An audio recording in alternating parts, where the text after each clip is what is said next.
សូមជាសម្លេងសម្រាប់ព្រឹត្តិការណ៍របស់យើងលោកគ្រូគុំថ្ងៃមួយ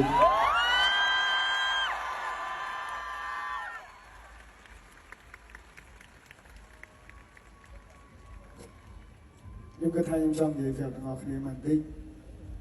ដល់ពេលបាត់បង់គាត់ទៅវាផ្លាស់ប្ដូរខ្ញុំច្រើនណាស់ទៅដូចយើងបាត់បង់មនុស្សដែលមានតម្លៃសម្រាប់យើងមួយដែរហើយគាត់បានផ្ដាំខ្ញុំកុំភ្លេចល្ខោនយីគេភាសាល្ខោនភាសាយីគេគ្រប់បែបយ៉ាងទាំងអស់ហើយខ្ញុំចង់ប្រាប់លោកគ្រូដែរថាខ្ញុំមិនដែលភ្លេចទេ